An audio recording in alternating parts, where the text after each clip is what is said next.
Hi foodies, welcome to సాత్విక life of Bloom's. అందరూ ఎలా ఉన్నారు? ఈరోజు మనం ఇంట్రెస్టింగ్ రెసిపీ నేర్చుకుందాం.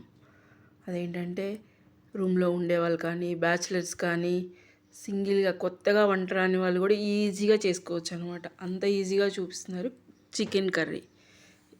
ఓకే, చూడండి, మనకి 1/2 kg చికెన్ తీసుకున్నాం. చూసారా ఎంత బాగుందో? దాన్ని ముందు ఉప్పు ప్లస్ పసుపు వేసి నీట్గా ఒక 5-6 సార్లు కడగాలి. చూసారా ఎంత నీట్గా కడిగారు? కడిగిన తర్వాత 2 టేబుల్ స్పూన్స్ సాల్ట్ వేయాలి. చూడండి చికెన్ ముక్కలు మీడియం సైజులో ఎలా ఉన్నాయో, బాగున్నాయి కదా?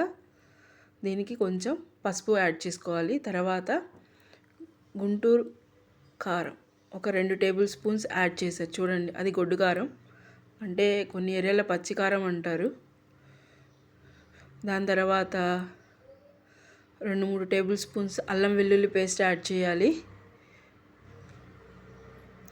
అదే బ్యాచిలర్స్ అయితే బయట ప్యాకెట్స్ అమ్ముతారు కదా, 5 రూపీస్ ప్యాకెట్ ఒకటి యాడ్ చేసుకుంటే సరిపోతుంది. అలాగే ఒక 5 rupees chicken masala powder add చేస్తే సరిపోతుంది.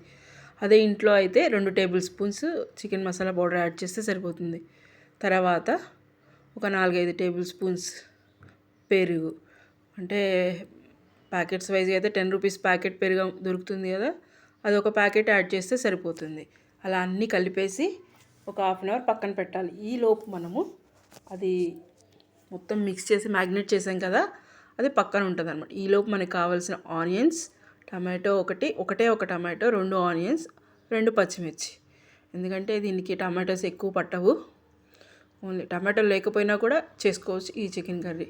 చూసారా, స్టవ్ ఆన్ చేసి గిన్నె పెట్టి అందులో ఆయిల్ వేయాలి. చికెన్ కర్రీ కదా, ఆయిల్ ఎక్కువ పడుతుంది.